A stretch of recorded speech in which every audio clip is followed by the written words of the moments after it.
안녕하세요. 오늘 당신과 함께 좀 흥미로운 탐구를 시작해 볼까 합니다. 불편함의 성리학이라는 책에서 나온 짧은 문장인데요. 생각할 거리가 많아요. 네, 저도 아주 인상 깊게 봤습니다. 핵심 아이디어가 이거죠. 성장을 위한 약. 그러니까 불편한 마음을 약으로 삼아라. 처음 들으면 좀 역설적이지 않나요? 맞아요. 불편한데 어떻게 약이 되나 뭐 이런 생각 들 수 있죠. 그래서 오늘 저희가 할 일은 바로 이 관점을 좀 더 깊이 파보는 겁니다. 어쩌면 힘든 감정을 다루는데 새로운 실마리를 찾을 수도 있으니까요. 자, 한번 들어가 볼까요? 좋습니다. 그 핵심 문장이 바로 심란한 마음을 성장을 위한 약으로 삼으십시오. 이거잖아요. 이게 그냥 참으라는 뜻일까요? 아니면 좀 다른 의미가 있을까요? 바로 그 뒤에 설명이 따라 나오는데요. 그 이유가 중요해요. 자료에 따르면 불편한 마음에서 평온함과 성장을 향한 동기가 솟아나기 때문이라고 하거든요. 아, 동기요? 네.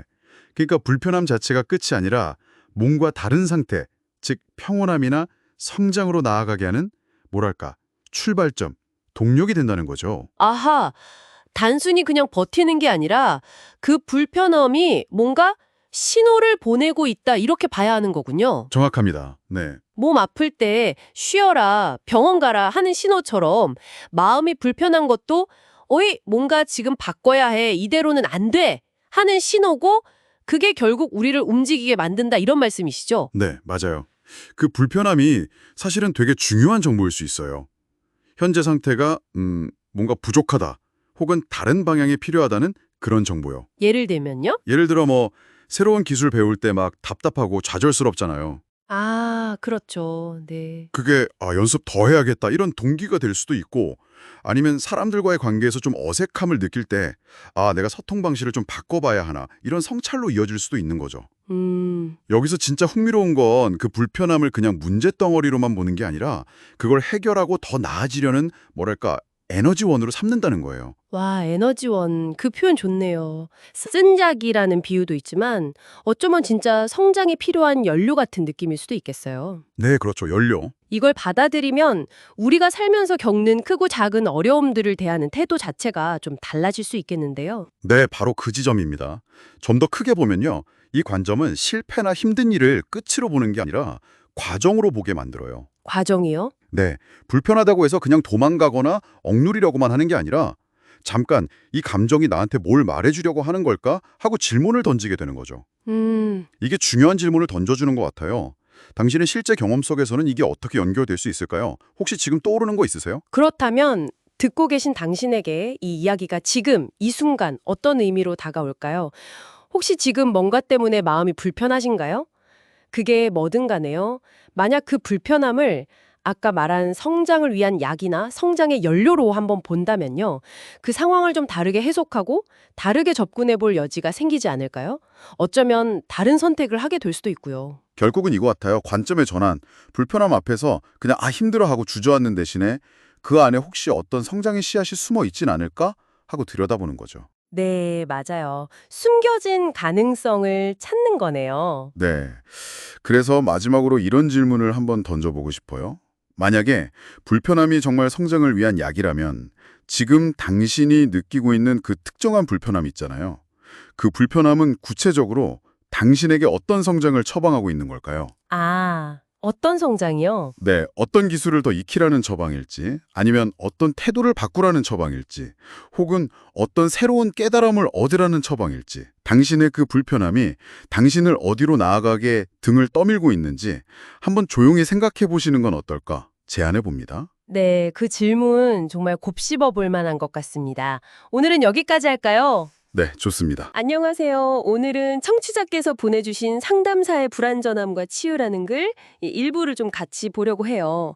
이게 뭐랄까 상담사들을 위한 글이긴 한데 사실 우리 모두에게 해당하는 얘기 같아요. 바로 내면의 불안전함에 대한 거요. 보통은 좀 감추고 싶어 하잖아요. 그렇죠. 약간 부끄럽기도 하고. 근데 이 자료는 오히려 정반대 관점을 제시하더라고요. 네, 맞아요. 그래서 오늘 이 자료를 보면서 그 불완전함이란 게 어떻게 성장의 동력이 될 수 있는지, 또 어떻게 깊은 통찰로 이어지는지, 좀 파헤쳐 보려고 합니다. 네, 흥미로운 주제죠. 이 글이 상당히 직접적이던데요. 상담사들한테 딱 짚어서 당신 내면의 불완전함 때문에 내가 상담사 자격이 없는 건 아닐까? 이렇게 의심하지 말라고 하잖아요. 네, 그렇죠. 듣는 순간 좀 뭐랄까 위로가 확 되더라고요. 나만 이런 생각하는 게 아니구나 하고요. 네, 바로 핵심을 이야기하는 거죠. 여기서 중요한 포인트는 그 불완전함 자체가 문제가 아니라는 거예요. 그 자체가 아니라요. 네, 그것보다는 그걸 우리가 어떻게 대하는가, 그 태도가 중요하다는 거죠. 이 글에서는 심지어 그걸 막 외면하거나 없애려고만 하지 말고 그 불완전함을 극복하려고 노력하는 그 과정 있잖아요. 네네. 그 과정 속에서 오히려 더 좋은 상담자가 될 수 있다. 이렇게 강조해요. 와, 그러니까 그게 걸림돌이 아니라 오히려 디딤돌 뭐 그런 건가요? 그렇죠. 성장을 위한 출발점이 될 수 있다는 거예요. 역설적이지만요. 출발점. 네, 그 말 와닿네요. 근데 더 인상 깊었던 건요. 여기서 안 멈추고 그 불완전함을 좋은 자양분으로 삼아라 이렇게 말하거든요. 네네, 자양분. 심지어 자기 내면으로 더 파고 들어가라고까지 해요. 자양분이라니. 아니, 부족함이나 약점이 어떻게 영양분이 될 수 있다는 거죠? 이 비유가 참 곱씹게 되더라고요. 네, 아주 적절하면서도 깊은 비유죠. 자양분이라는 말이 시사하는 건 그 불완전함과 씨름하는 과정, 때로는 고통스러울 수 있는 그 내면 작업이 결코 헛된 게 아니라는 거예요. 헛되지 않다. 네, 마치 거름이 식물을 잘 자라게 하듯이 그 힘든 과정 자체가 내면의 힘을 기르고 또 인간 심리에 대한 어떤 깊은 이해, 그래서는 이걸 치유의 통찰이라고 표현했죠. 치유의 통찰이요. 네, 그런 통찰을 가져다 준다는 의미를 담고 있는 거죠. 그냥 나 불완전해 하고 마는 게 아니라 그 경험 속에서 적극적으로 뭔가 배우고 성장할 재료를 찾아내는 거예요. 그럼 단순히 뭐 어쩔 수 없이 하고 받아들이는 거랑은 다른 거네요. 그냥 수동적으로 수용하는 게 아니라. 그렇죠. 훨씬 능동적인 과정이죠. 그래서 파고 들어가라고 했군요. 그 경험 속으로. 정확합니다. 그리고 이 치유의 통찰이 왜 중요하냐면요. 그렇게 얻은 깊은 이해가 첫 번째로는 자기 자신을 치유하는 힘이 되기 때문이에요. 먼저 나를? 네, 자신의 어떤 그림자나 약점을 직면하고 이해해본 경험만큼 강력한 치유제는 없거든요. 스스로를 다독일 수 있게 되는 거죠. 그리고 거기서 더 나아가면 이제 타인의 고통에 더 깊이 공감하고 그들을 이해하면서 남을 치유할 수 있는 역량으로까지 발전하게 되는 거고요. 와. 이게 꼭 상담사가 아니더라도 우리 일상에서도 마찬가지인 것 같아요. 주변 사람들과 관계 맺을 때 내 약점을 들여다본 경험이 있는 사람이 다른 사람의 아픔도 더 잘 이해하고 보듬어 줄 수 있잖아요. 그렇군요. 결국 내 안의 어두운 부분을 외면하지 않고 그걸 마주할 용기를 내는 것. 그리고 그 과정에서 얻는 깨달음이 나를 성장시키고 또 타인과의 관계도 더 깊게 만드는 열쇠가 된다는 그런 말씀이시네요. 네, 맞습니다. 정리해보면 오늘 본 자료는 우리 안의 불완전함을 부끄러워하거나 숨기려고만 하지 말고 오히려 그걸 귀한 자양분으로 삼아서 적극적으로 활용하라고 그렇게 격려하는 메시지였네요. 네, 그렇죠. 이게 원래는 상담사를 대상으로 쓴 글이지만 사실 우리 각자의 삶에 다 적용해 볼 수 있는 질문을 던지는 것 같아요. 어떤 질문일까요? 청취자분들께서는 지금 당신 안의 그 불완전함을 어떤 눈으로 보고 계신가요? 혹시 그걸 그냥 외면하고 있진 않으신지, 만약에 오늘 우리가 나눈 이야기처럼 그걸 성장을 위한 자양분으로 한번 삼아 본다면, 그걸 가지고 내 안으로 좀 더 깊이 들어가 본다면 어쩌면 그 안에서 뭔가 새로운 가능성이나 이전에는 미처 몰랐던 어떤 깊은 통찰 같은 걸 발견하게 되지 않을까요? 네. 이 질문을 한번 스스로에게 던져보시는 것도 오늘 이 대화에서 우리가 가져갈 수 있는 가장 의미 있는 부분이 아닐까 싶습니다. 안녕하세요. 오늘은 당신이 보내주신 글 인연을 통해 나를 봅니다. 내용을 좀 같이 보려고 합니다. 네, 안녕하세요. 이번 주제가 인연 속에서 나를 보고 또 감사함을 느끼는 것? 뭐 이런 거죠? 맞습니다. 우리 주변 관계들이 어떻게 우리 자신을 더 깊게 이해하게 만드는지 그런 이야기예요. 네, 바로 시작해볼까요? 이 글에서 제일 먼저 눈에 띈 게 우리가 만나는 사람들이 거울 같다는 표현이었어요. 네, 그렇죠. 당신들을 통해 저의 내면을 봅니다. 이 말이 참 인상 깊었는데 이게 정확히 어떤 의미일까요? 그냥 뭐 나랑 비슷한 사람 만난다 이런 건 아닐 것 같고. 네, 아주 좋은 질문이에요. 여기서 핵심은요. 관계 안에서 내가 느끼는 감정들 있잖아요. 네네. 특히 좀 불편하거나 마음이 막 흔들릴 때 그 감정의 진짜 원인이 뭔지 알아차리는 것에 있어요. 알아차린다. 네, 그래서도 알아차림이라고 표현하는데 이게 뭐냐면요. 상대방 때문에 내가 이런 감정을 느낀다고 생각하기 쉽잖아요. 그쵸. 보통 그렇게 생각하죠. 근데 사실은 그 감정이 내 안에 아직 해결되지 않은 어떤 문제, 그러니까 그래서 말하는 해소해야 할 것들이랑 연결돼 있다는 걸 딱 깨닫는 거예요. 아, 그러니까 다른 사람하고 관계 맺을 때 내 반응이 사실은 내 안에 어떠한 부분을 딱 건드리는 약간 신호 같은 거군요. 바로 그거죠. 그래서 내 안에 해소해야 할 것들을 용서하고 수용합니다. 이런 말이 나오는 거군요. 와. 네, 맞아요. 단순히 감정을 느끼고 끝나는 게 아니라 그 뿌리를 내 안에서 찾는 거죠. 굉장히 능동적인 성찰 과정이에요. 그렇군요. 그냥 넘어갈 수 있는 감정인데 그걸 붙잡고 내 안을 들여다보는 거네요. 네. 그래서 이 알아차림이랑 수용의 과정을 통해서 뭐랄까 내 안에 어떤 상처나 아직 풀지 못한 숙제 같은 것들을 마주하고 또 그걸 받아들이게 되는 거죠. 아, 통합하게 된다? 네. 이게 바로 그래서 말하는 마음의 성숙으로 가는 길이고요. 결국에는 뭐 좋든 싫든 우리랑 인연다는 모든 사람들이 우리 내면을 보고 성장할 기회를 주는 셈인 거죠. 와, 그렇다면 나를 좀 힘들게 하는 사람이나 불편한 관계도 어떻게 보면 내 성장을 위한 어떤 자극제가 될 수 있다는 거네요? 정확합니다. 네. 오히려 그런 관계에서 더 큰 배움이 있을 수도 있고요. 그래서 이 글 마지막에 나와 인연이 되는 모든 분들께 감사드립니다. 이 말이 그냥 나오는 게 아니었네요. 그렇죠. 자연스럽게 연결되는 거죠. 모든 만남이 결국 나를 위한 배움의 기회니까 아, 그래서 감사하다 이렇게 볼 수 있겠군요. 네, 맞습니다. 그 감사의 마음이 이 글의 아주 중요한 메시지예요. 관계를 통해서 나를 더 깊이 알게 되고 그 과정 자체가 성장이니까. 네. 그래서 뭐 스쳐가는 인연까지도 포함해서 모든 만남에 감사함을 느끼게 된다는 거죠. 관계를 보는 시각 자체가 되게 긍정적으로 또 내가 주체적으로 바뀔 수 있겠네요. 네, 상당히 그렇죠.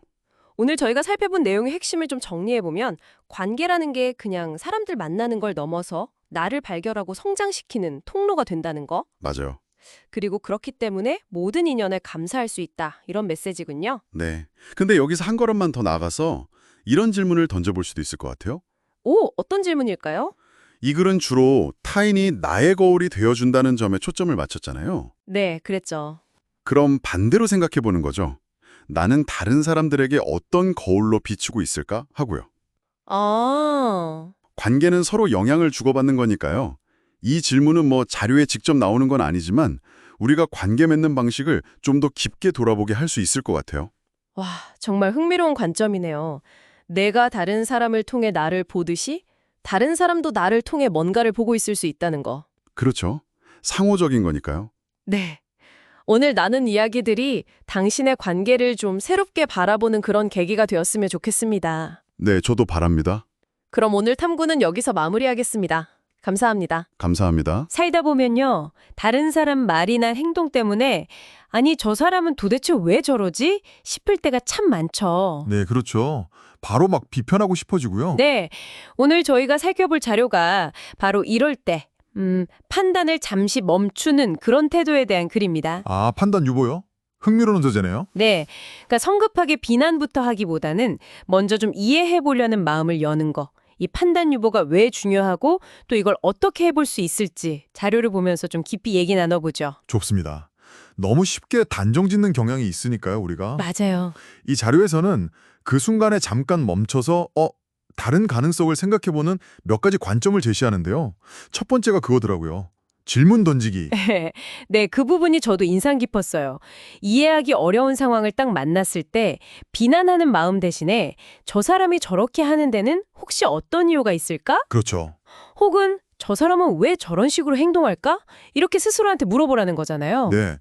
아주 단순해 보이지만 이게 사실 강력한 시작점 같아요. 비판적인 에너지를 질문으로 돌리는 거니까요. 맞아요. 여기서 자료는 한 걸음 더 들어가죠. 이런 시각도 제안하는데요. 아, 저 사람은 지금 자기한테 진짜 이로운 게 뭔지 모르고 있구나. 아, 혹은 모든 사람은 다 자기 의식 수준에서는 그게 최선이라고 생각해서 선택하는 거다. 뭐 이런 관점이요. 그 관점 저도 참 흥미로웠어요. 이게 뭐 상대방 행동을 옳다고 해주는 건 아니지만 네, 그렇죠. 정당화는 아니죠. 그보다는 그 사람이 처한 어떤 상황이나 뭐랄까 인식의 한계 같은 걸 고려해 보려는 시도잖아요. 바로 그겁니다. 단순히 이유가 있겠지 여기서 넘어서서 그 사람의 내적, 외적 상황까지 좀 헤아려 보려는 노력인 셈이죠. 네. 그런데 자료에는 여기서 좀 더 깊이 들어가는 약간은 더 수용적인 태도랄까요? 그런 것도 나오죠. 아, 네. 주여, 저는 이 일의 의미를 진실로 알지 못합니다. 이런 식의 태도 말씀이시죠? 네, 맞아요. 이건 앞선 말한 질문 던지기나 관점 바꾸기하고는 또 결이 좀 다른 것 같아요. 네, 맞아요. 앞의 방법들이 상대방의 행동 이면을 좀 능동적으로 추측해 보려는 시도라면 이건 뭐랄까, 상황 자체에 대한 나의 해석을 일단 보류하는 것에 더 가까워요. 아, 나의 해석을요? 네, 내가 지금 이 상황을 다 안다고 착각하지 말자. 약간 이런 겸허함이랄까요? 섣불리 의미를 부여하거나 단정짓는 걸 경계하고 혹시 더 큰 그림이나 다른 의미가 있을 수도 있다는 가능성을 열어두는 거죠. 아, 그렇군요. 그러니까 상대방에 대한 판단뿐만 아니라 이 상황 자체에 대한 나의 성급한 해석까지도 잠시 멈추는 거네요. 정확합니다. 즉각적으로 반응하기보다 일단 이해하려고 노력하고 또 그 이해가 아직은 부족할 수 있다는 걸 인정하는 자세? 이게 다 판단 유보의 여러 모습이군요. 네, 이런 다각적인 판단 유보의 태도가 단순히 오해를 줄이는 걸 넘어서요.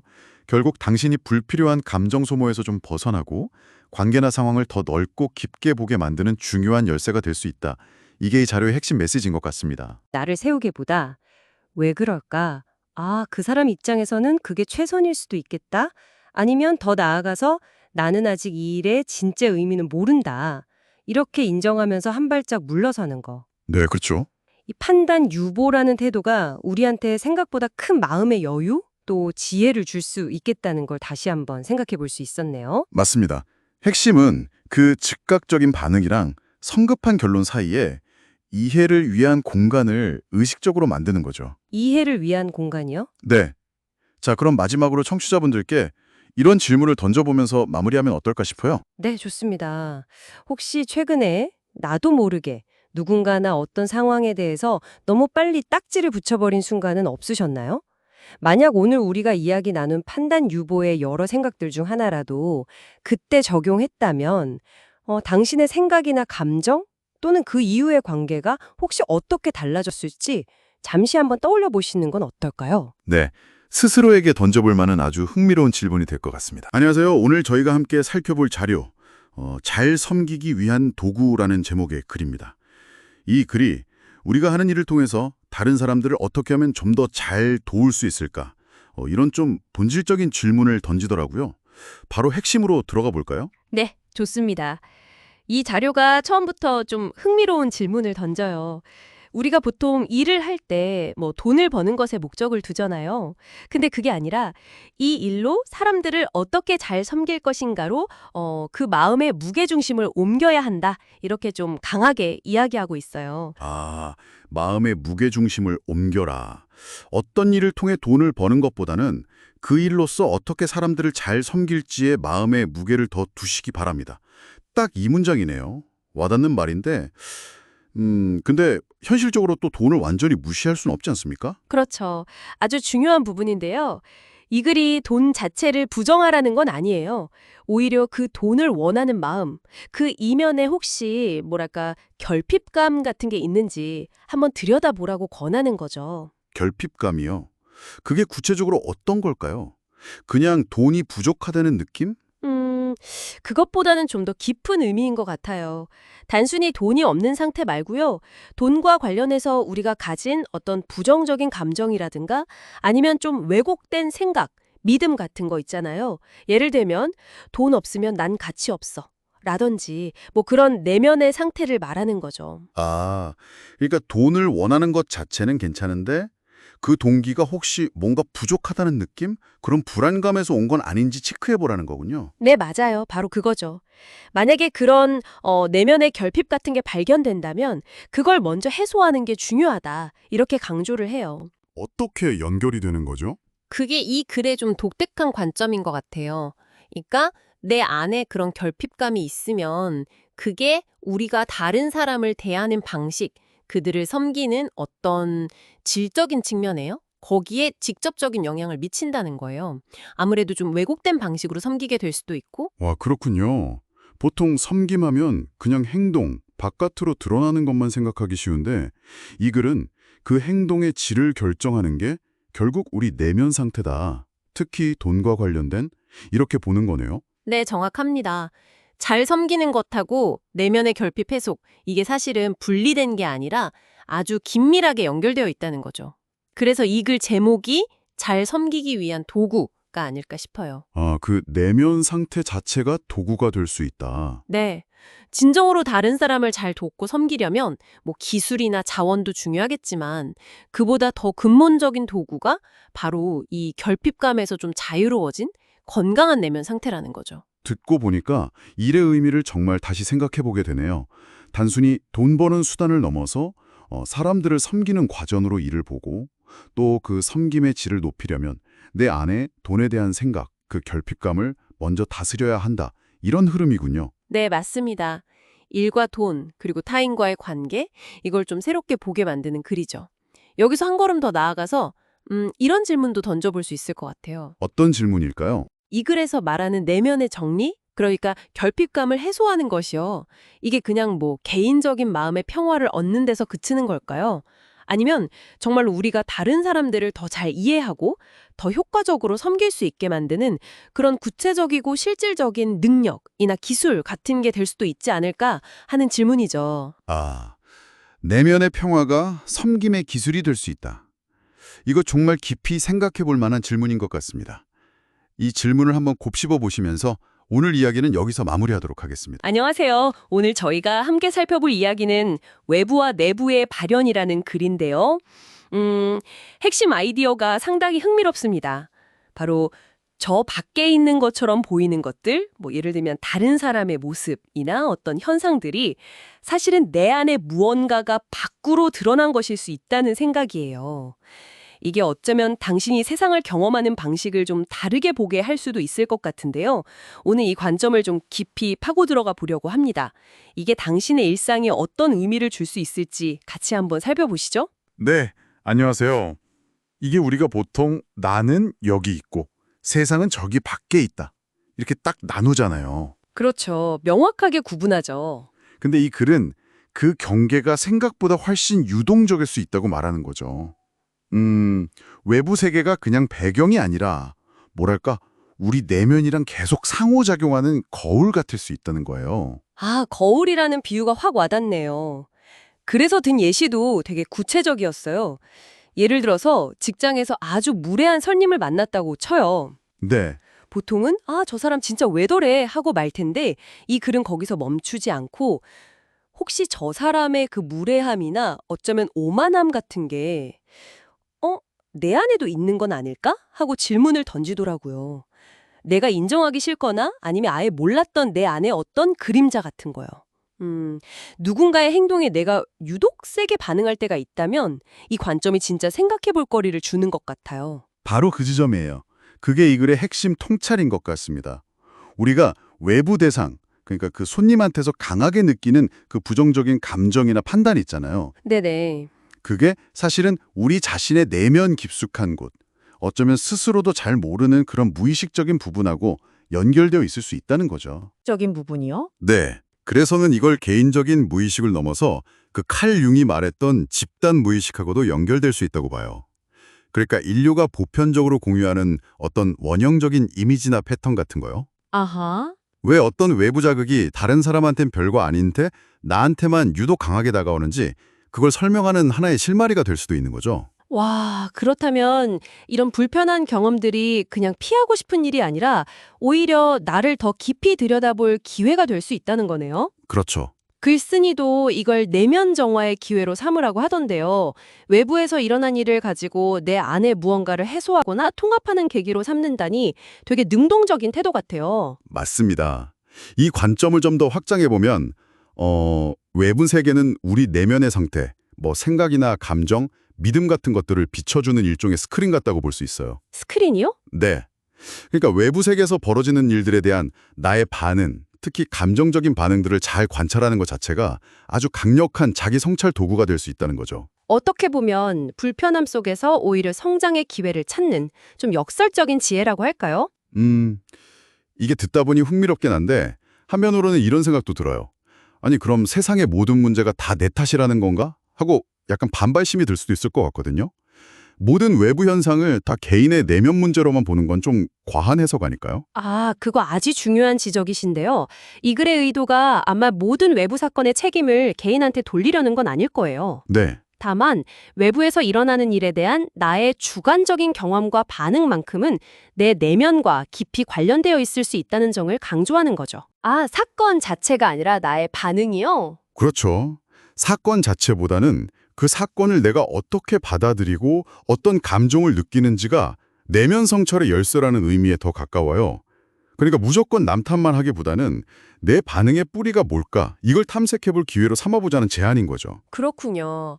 사건과 나의 반응을 좀 분리해서 보고 특히 내 반응에 집중하라는 말씀이시네요.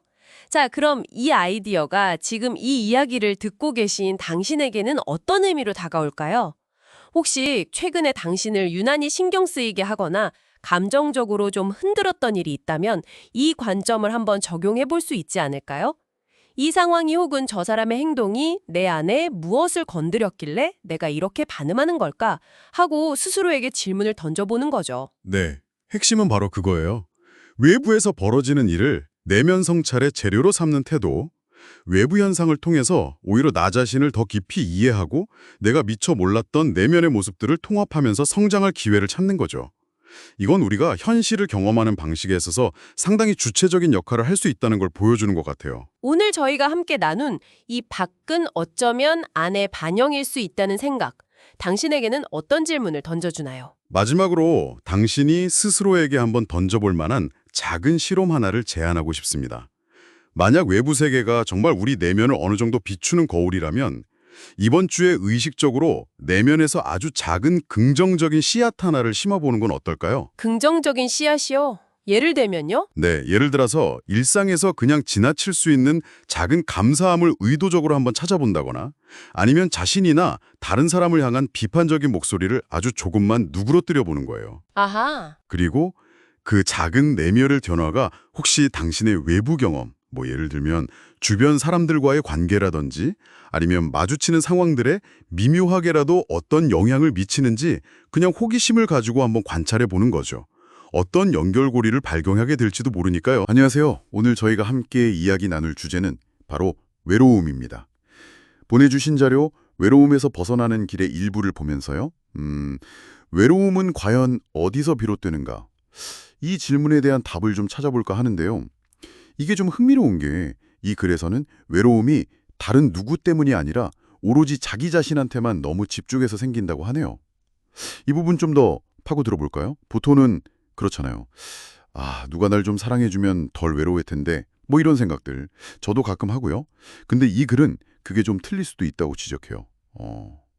누군가에게 사랑을 받아도 그건 잠깐이고 마음속 깊은 곳에 있는 그 빈 느낌, 공허함, 그건 그대로일 수 있다는 거죠. 어떻게 보세요? 네, 바로 그 지점이 되게 중요한 것 같아요. 관점의 전환이죠. 흔히들 외로우면 밖에서 뭔가를 찾잖아요. 사랑이든 인전이든. 근데 이 글은 그게 일시적일 뿐이라고 말하는 거죠. 근본적인 해결책은 아니라는 거예요. 그 속에 빈 공간은 여전히 남아있으니까요. 아, 맞아요.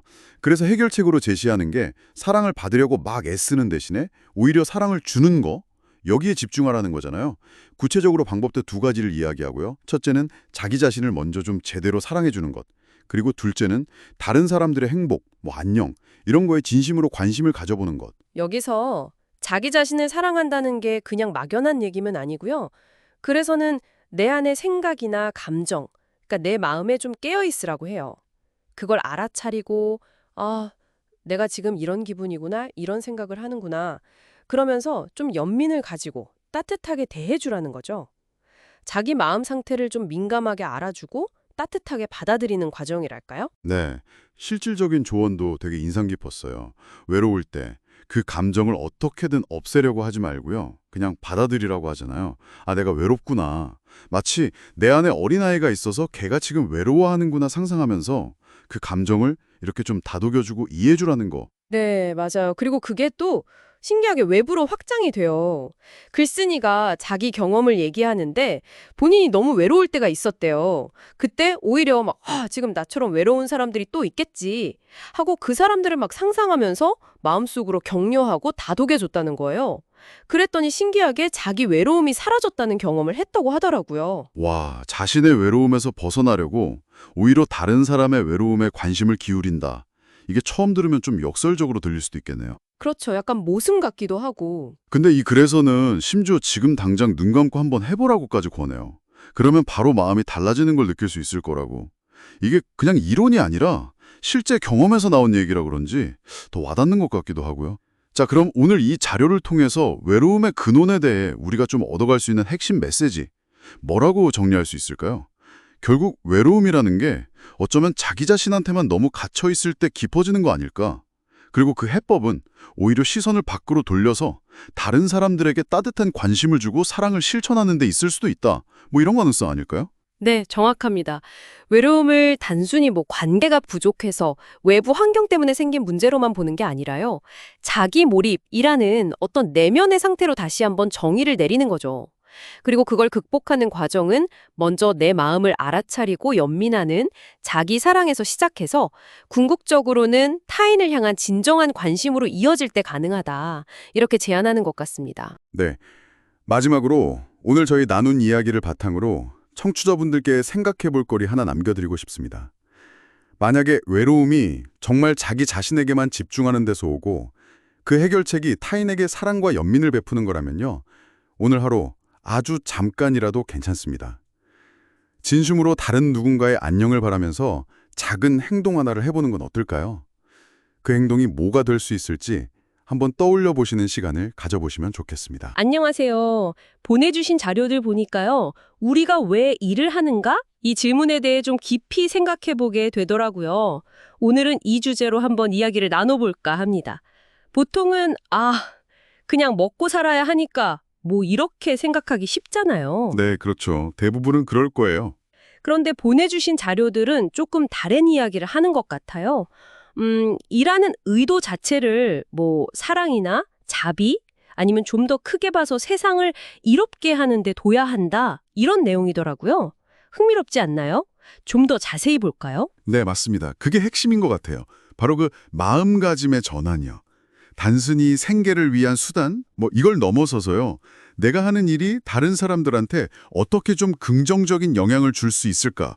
여기에 초점을 맞추자는 거죠. 자료들에서 공통적으로 이걸 강조하고 있더라고요. 구체적으로는 일을 할 때 우선 내 가족부터 시작해서요. 점차 주변 사람들, 그리고 더 나아가서는 세상 모든 사람들이 좀 더 행복하고 편리하게 살 수 있도록 돕는다. 이런 마음을 가지라고 권하더라고요. 네네. 그러니까 어쩔 수 없이 한다는 생각에서 좀 벗어나자는 거죠.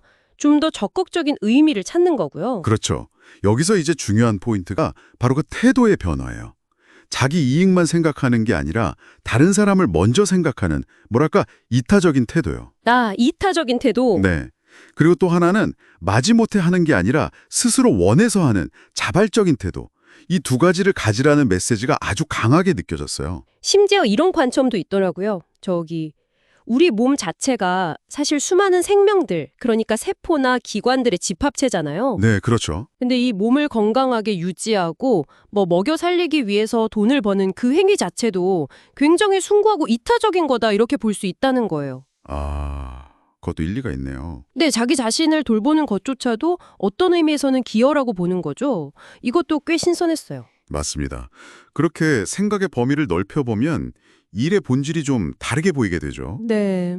그래서 돈은 사실 이런 이타적이고 자발적인 마음으로 노력하고 기여할 때 자연스럽게 따라오는 결과물일 뿐이다. 이렇게 보는 시각이에요. 목적이 되면 안 된다는 거죠. 결과물일 뿐이다. 네.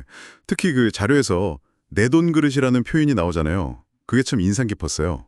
맞아요. 그 내 돈 그릇. 저도 그 표현이 딱 들어오던데 그게 정확히 어떤 의미로 쓰인 걸까요? 조금 더 설명해 주실 수 있으세요? 네, 그게 비유적인 표현인데요. 그러니까 단순히 돈을 막 쫓아다니는 게 아니고요. 내가 다른 사람이나 세상을 위해서 얼마나 기여하고 노력하느냐에 따라서 나에게 허락된 부의 크기, 그게 바로 돈 그릇의 크기라는 거죠. 그릇의 크기. 네, 그 크기가 정해지고 그만큼만 채워진다는 의미로 해석할 수 있을 것 같아요. 돈 자체보다는 그 가치 있는 일을 하는 과정에 집중하면 그릇이 점점 커지고 그에 맞게 부도 따라온다는 뭐랄까 좀 동양적인 지혜가 담긴 표현 같기도 하고요. 그렇군요. 그럼 돈을 버는 행위 자체보다도 그 일을 내가 어떤 마음으로 어떤 태도로 하느냐가 내 돈 그릇의 크기를 결정한다. 뭐 이런 얘기네요. 바로 그겁니다. 네. 단순히 그냥 돈 많이 벌고 싶다고 해서 벌 수 있는 게 아니라는 그런 통찰이 담겨 있군요. 그렇죠. 생계를 위한 필요성을 부정하는 건 아니에요. 그건 기본이니까요.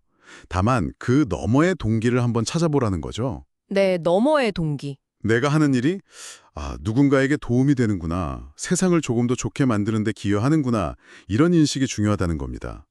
이런 마음가짐이 일 자체를 훨씬 더 의미 있고 가치 있게 만들어줄 수 있다는 거고요. 자, 그럼 오늘 우리가 나눈 이야기들을 쭉 종합해보면 어떤 결론에 이를 수 있을까요? 결국에는 내가 하는 일의 경험이라는 게 그 일을 왜 하는지, 어떤 의도를 가지고 하는지에 따라서 엄청나게 달라질 수 있다. 뭐 이런 거겠죠. 맞습니다. 네, 생계 유지라는 그 기본적인 필요를 넘어서요. 내가 하는 일을 통해서 다른 사람에게 그리고 이 세상에 어떻게 기여할 수 있을까 이걸 생각하는 것. 네, 기여. 그리고 자발적으로 그 과정에 참여하는 태도. 이게 일의 의미를 훨씬 더 풍요롭게 만들 수 있다는 점을 자료들이 잘 보여주고 있는 것 같아요. 그렇다면 이 내용을 우리 청취자분들의 일상에 어떻게 적용해 볼 수 있을까요? 어쩌면 내일 아침에요. 일을 시작하기 전에 아주 잠시만 멈춰서 스스로에게 질문을 던져보는 건 어떨까요? 그거 좋은 제안이네요. 예를 들면 나는 오늘 어떤 마음으로 일에 임할까라든지 네네. 단순히 해야 할 일을 처리하는 걸 넘어서 내 일이 만들어낼 수 있는 긍정적인 영향은 뭘까? 뭐 이런 식으로요. 그냥 의무감으로 시작하는 게 아니라 기여한다는 관점에서 하루를 시작해보는 것이 어쩌면 일상의 경험을 좀 다르게 만들 수도 있지 않을까 한번 생각해보시면 흥미로운 발견을 하실지도 모르겠습니다. 네, 기여의 관점에서 시작하는 하루. 오늘 이야기 한번 곱씹어 볼 만한 내용인 것 같습니다. 안녕하세요, 청취자 여러분. 오늘 저희가 함께 깊이 파고들 주제는 바로 사회 분열과 다툼입니다. 청취자께서 보내주신 내면 정화와 사회 분열이라는 글귀를 바탕으로 이야기를 나눠볼 텐데요. 네, 반갑습니다. 이 자료 저도 흥미롭게 봤습니다. 그렇죠. 자료를 보면 뭐랄까 역사를 통틀어 내 편 가르는 다툼은 항상 있어 왔다고 하잖아요. 그래서 사회 발전이 생각보다 더디게 느껴지기도 하고요. 맞습니다. 그런 현실 속에서 우리가 어디에 집중해야 하냐, 이 질문을 던지는 거죠. 네, 바로 그 지점인데요. 자료는 뜻밖의 제안을 합니다. 사회 문제에 분개하기보다는 개인의 내면에 집중하라고요. 정치와 사회를 바라보며 분개하는 것을 그만두고 내면의 정화와 성장에 집중하십시오. 꽤 직접적이죠. 네, 여기서 왜 외부 대신 내면이냐, 이게 중요해요. 자료에서는 사회의 진보나 후퇴 같은 거대한 흐름은 개인이 통제하기 어려운 영역이라고 보는 것 같아요. 그걸 뭐 더 높은 힘, 신 등에게 맡기라고까지 표현하더라고요. 그러니까 우리가 바꿀 수 없는 외부 세계의 변화를 기다리기보다는 내가 직접 가꿀 수 있는 내 마음에 집중하는 게 더 의미 있다는 거군요. 그렇죠. 어떻게 보면 상당히 실용적인 접근일 수도 있고요. 근데 자료는 여기서 더 나아가서 우리가 윤회하며 성장하는 존재라는 가정까지 하던데요? 맞아요.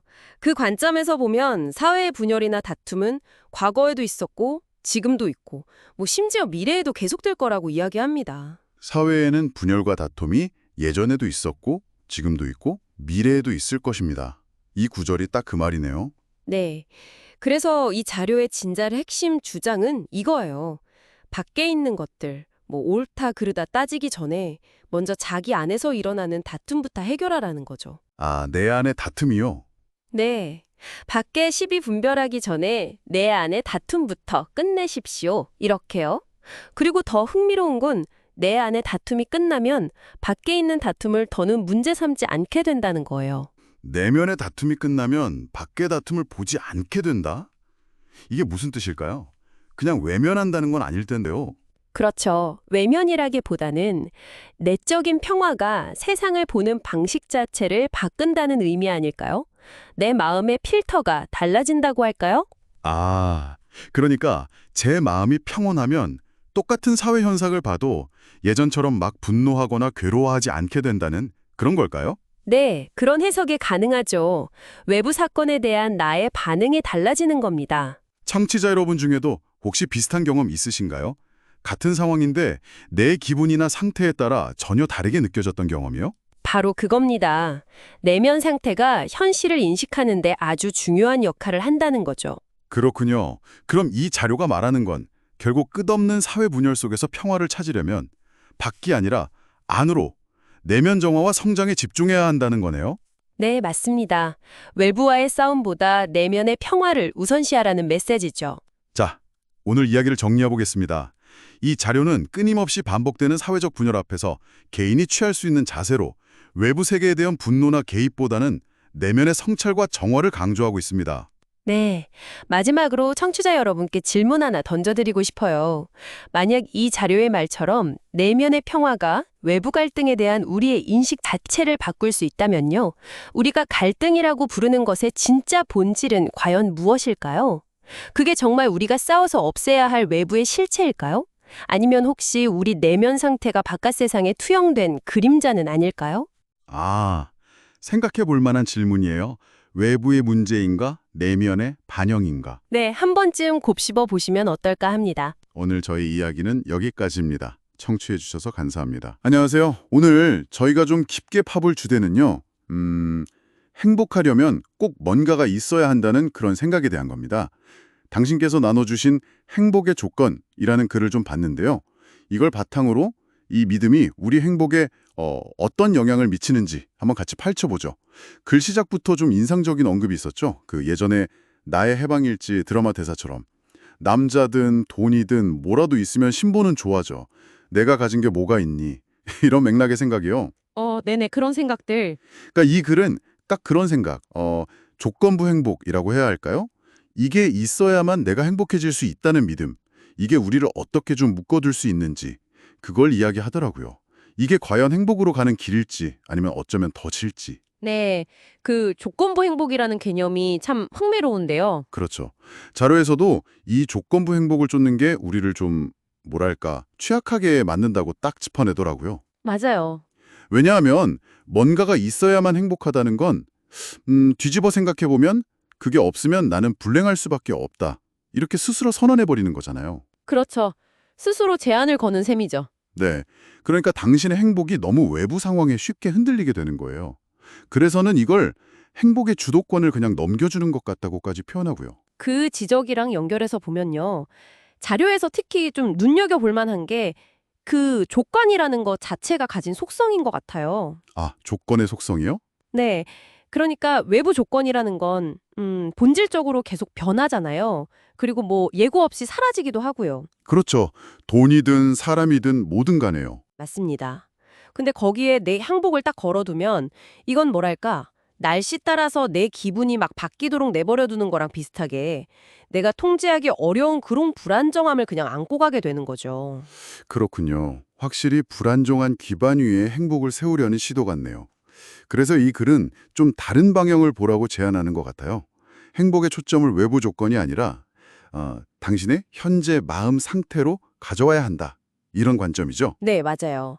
그 내면으로의 전환. 구체적으로는 뭐 지금 마음에 불필요한 욕심이 얼마나 없는지, 또 현재 가진 것에 얼마나 만족하는지, 그리고 뭐 부정적인 생각이나 감정에 막 휘둘리지 않고 마음이 얼마나 평온한지, 여기에 행복이 달려있다고 강조하더라고요. 네.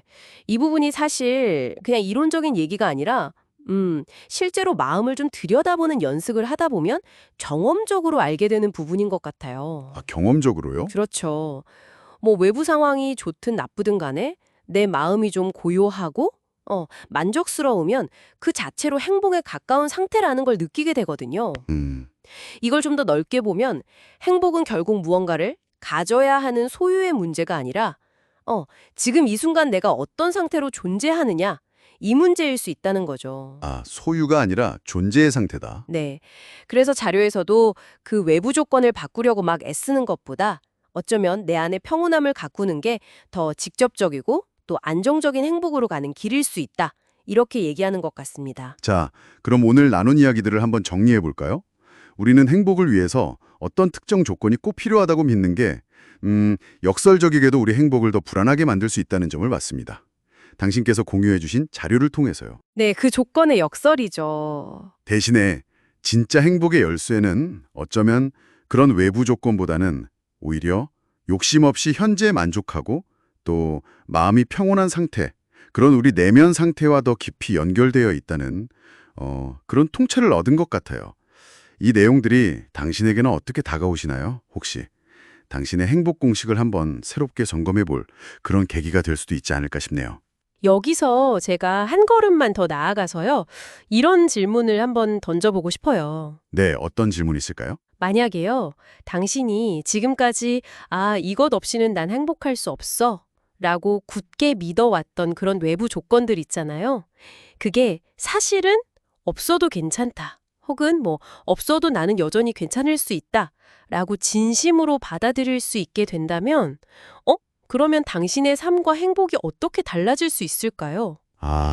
없어도 괜찮다고 받아들일 수 있다면 네. 이 질문을 한번 마음속에 품고 곱씹어 보시는 것도 꽤 의미 있는 시간이 될 것 같습니다.